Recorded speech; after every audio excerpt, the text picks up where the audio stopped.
Shalom family, it's your man Elijah, and welcome to Sectarian Wisdom again. And as usual, I am a wise, wealthy, rich, celestial being that is loved by the Most High Creator. Let's get it, family.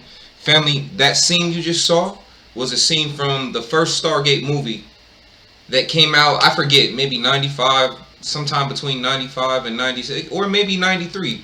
Could have been early, I forget, but the early 90s. Alright, so, well, or maybe, I don't know. Anyway, look it up. It's really not that, well, depending on the subject, it might be important for the year. But right now, just letting you know, that's the Stargate movie from back in the day. So, and the reason I wanted you to see that specific scene, family, because this video today is I want to do a comparison between what they show us on TV and tell us is fake, and then compare it to information and knowledge that is coming out now.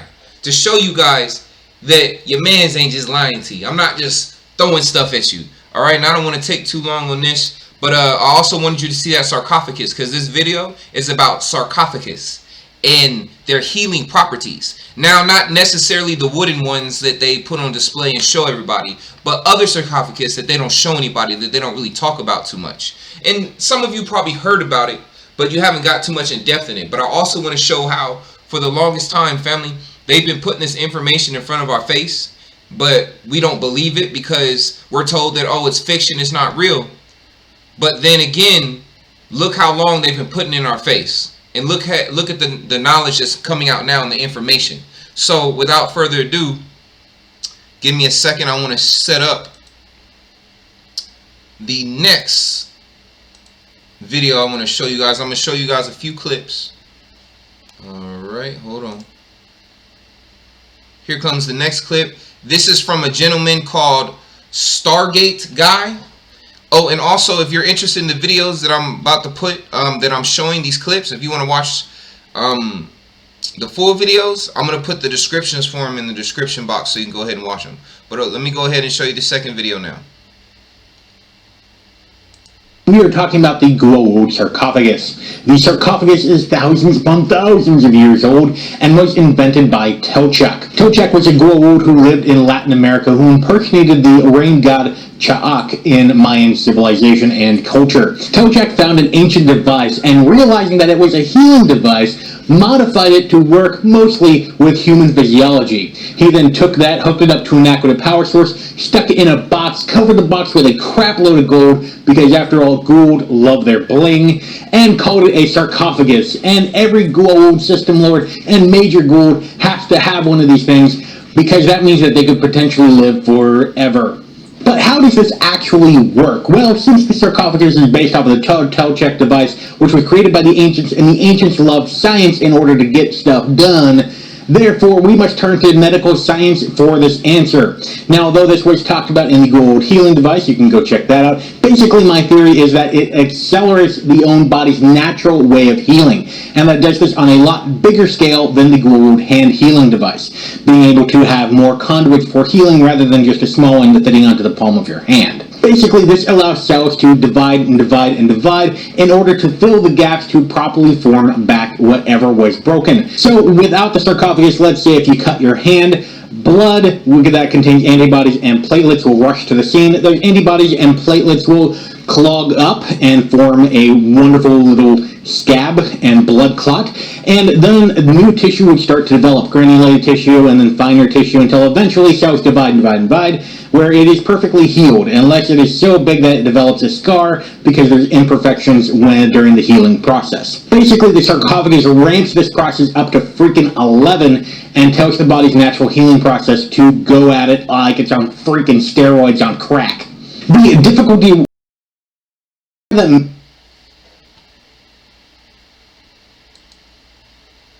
I forgot to tell you, family. Fair use. Fair use, fair use, fair use. Okay. Now, give me a second. I'm going to set up the next clip. I hope you guys are getting the point by now. I hope you're taking some notes. So, that was 2 clips from Stargate SG-1. But now I'm gonna go a little deeper to today. We're going to fast forward to today. And now what I'm going to bring up, fair use again, I'm bringing up Billy Carson. And some of you might be aware of Billy Carson. But he has a YouTube channel called Forbidden Knowledge.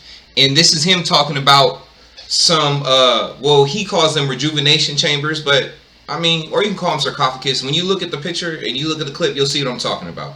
So, without further ado, I'm going to go ahead and get to this next clip so you guys can see what I'm talking about.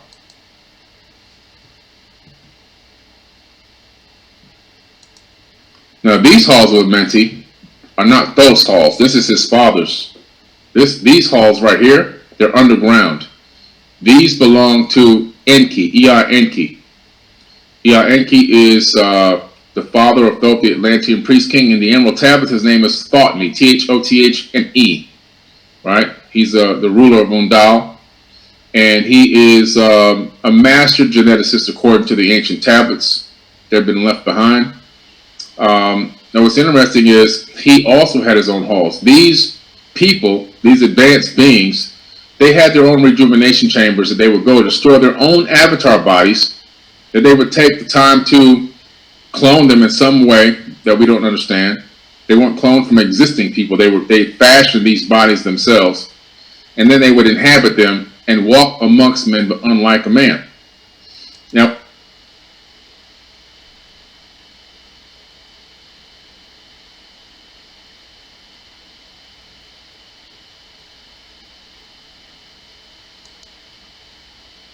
in 2023. But we're going to go here to this underground labyrinth. There's no mummies down there. There's no dead bodies down there. There's no buried pharaohs. There's nothing. You know what's down there?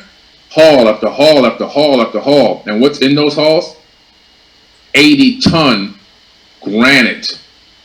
What look like sarcophagus, but they're not sarcophagus. They're actually the actual rejuvenation chambers. The rejuvenation chambers are in there, and they're pristine clean on the inside. I've gotten inside of some of these. And if you have enough strength to climb up and climb over, some of you, we can help you get inside of some of them.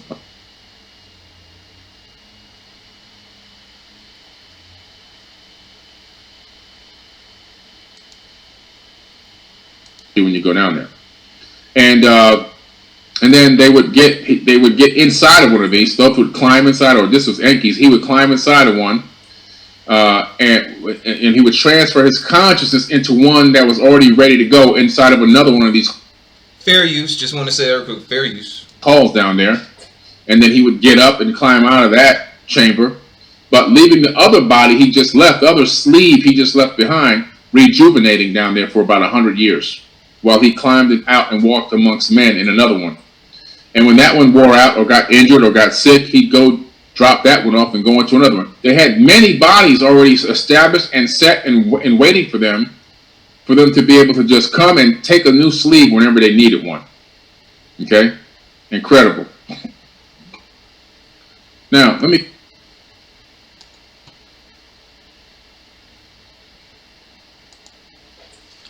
Alright, family. As you can see, the truth is crazier than you think, and it goes deeper than you think. And most importantly, family, the truth has been in front of our face this entire time. But we just, I don't know, most of us are just, we so deep into this zombie mindset. We so deep into this slave mentality that we don't believe anything unless somebody with a white coat or a so-called bachelor's or master's or doctorate degree tells us it's the truth. And family, I'm gonna say this. Once again, like back in the day when I voted for Obama and now I regret it. You shouldn't just vote for somebody because of how they look. You shouldn't just believe somebody because of how they look. Even if they look like you. Because unless you sat down and had dinner with these people, you don't know them. You don't know their mindset. You know what I'm saying? Like, for instance, a lot of these so-called people with doctorates and everything, how do you know they don't take money to lie to us? To keep people hidden? You know, they may not, I'll put it like this, they may not know the whole truth, but they may know enough to know there's something ain't right about what you're telling me. But nonetheless, If you give me enough money, I'm not going to rock the boat and I'm not going to say nothing. I'm just saying, family. Think for yourselves. Do the research. Don't even believe me, but dive deeper. Do the research. And like I said, I put these videos. If you want to watch, you should, especially the Billy Carson. I'm going to put the descriptions down in the description box. As usual, family, thank you for joining me in Sectarian Wisdom. I'm your man, Eli, and as usual, I am a wise, wealthy, rich, celestial being. We got it, family. I'll catch you later.